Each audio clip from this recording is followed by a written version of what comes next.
Bonjour à tous, aujourd'hui je vous retrouve pour une vidéo où je vais vous donner mon avis sur deux mangas ultra populaires depuis ces derniers mois. Il y a un manga dont je vous ai déjà parlé au moment de la sortie du tome 1 en fait, et un autre dont je n'ai pas parlé encore sur ma chaîne, mais je vais en profiter pour vous donner mon avis dans cette vidéo. Et du coup on va commencer avec The Promised Neverland 2, Kyohou Shirai et Pozuka Denmitsu. À part si vous avez déserté YouTube pendant une année entière, vous devez déjà connaître le résumé de The Promised Neverland, mais je vais quand même faire un rapide speech pour ceux qui, du coup, ne connaîtraient pas, qui arrivent sur la chaîne, tout ça, on va faire un rapide speech. On se place plusieurs années dans le futur et on est dans un orphelinat où il y a des enfants donc sans parents, il y a plein d'âges différents, des tout petits et des plus grands comme Emma, Norman et Ray qui ont à peu près 12-13 ans, et tout ce petit monde est supervisé par une femme qu'ils appellent maman. Dans un orphelinat classique, il est normal que des enfants s'en aillent au bout d'un moment puisque des adultes décident d'adopter des enfants.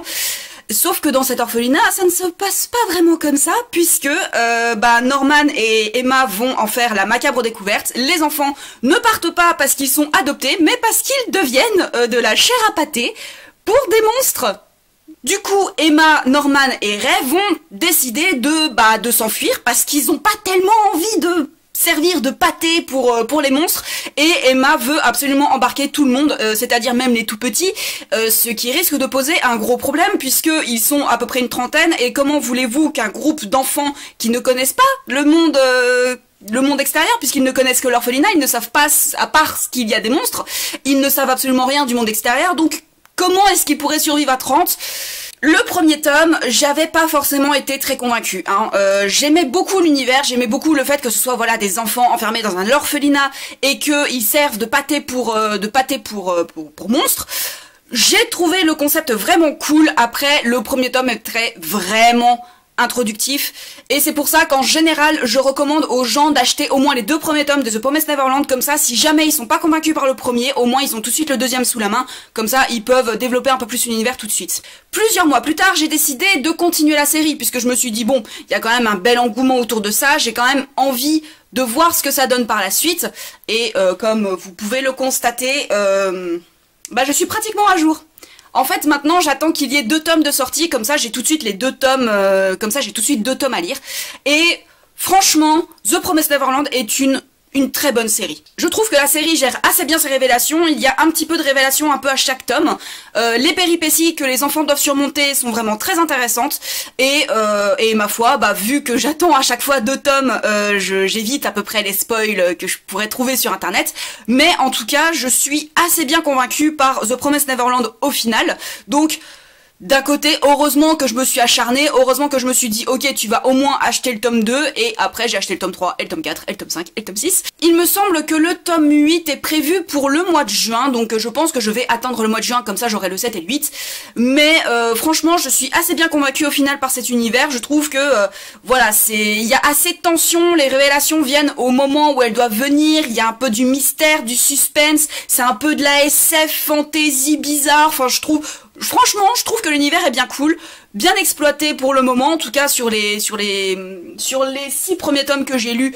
Pour l'instant, c'est assez bien exploité, il y a assez de mystère pour inciter les gens à continuer, et voilà, pour l'instant, je trouve vraiment que cette série mérite la médiatisation qu'elle a eue. Une autre série qui a beaucoup convaincu le booktube français, c'est L'Atelier des Sorciers de Kamome Shirahama, et là, pour le coup, je n'en ai jamais parlé sur ma chaîne, donc je vais vous faire un rapide speech. Coco est une petite fille qui a toujours vécu avec sa maman dans leur petite ferme, et elle est ultra fascinée par les sorciers. Elle est fascinée par la magie, elle aimerait vraiment avoir le pouvoir, en fait, d'avoir l'opportunité de pratiquer la magie, sauf qu'on lui a toujours appris que les sorciers sont des personnes exceptionnelles qui ont été presque choisies par la magie, donc elle ne peut pas devenir sorcière. Elle est née en personne lambda, elle restera une personne lambda toute sa vie, à demander de l'aide aux sorciers. Un sorcier passe justement dans la région et il va réparer une petite chariote qui était cassée. Et Coco va réussir à voir comment est-ce que le sorcier utilise la magie, et elle va déceler le secret des sorciers pour pratiquer la magie, et elle va avoir la merveilleuse idée d'essayer elle aussi. Sauf qu'évidemment, elle n'a jamais pratiqué la magie, elle ne contrôle pas la magie, et du coup, elle va transformer sa mère et la ferme en statue de pierre. Voilà. Et du coup, le sorcier, voyant qu'elle a réussi à trouver le secret de la magie, va décider de l'emmener dans son atelier pour qu'elle devienne une sorcière, et surtout, qu'il puisse retrouver le sort qu'elle a utilisé pour transformer sa mère en statue, et qu'il puisse résorber le sort. Et il sent aussi qu'il y a quelque chose autour de Coco qui est très bizarre. Alors, comme The Promised Neverland, le premier tome est vachement introductif. Évidemment, il faut qu'on nous développe l'univers, il faut qu'on nous développe aussi l'atelier des sorciers, puisque le sorcier n'a pas que Coco comme apprenti, il a aussi d'autres apprentis qui sont à des stades évolués dans leur apprentissage. Donc, voilà, c'est vraiment un tome très introductif, mais ce qui m'a convaincu au premier abord, comme tout le monde en fait, c'est les planches, c'est les dessins. Les dessins sont juste incroyables. Les dessins sont d'une douceur, d'une poésie. Ça nous immerge vraiment dans le monde très poétique de l'Atelier des Sorciers. Pour moi, l'Atelier des Sorciers est typiquement une série que vous allez suivre si vous avez envie de prendre votre temps et d'être immergé dans un univers, puisque The Promised Neverland, à part sur les 2-3 premiers tomes, après on est dans l'action perpétuellement.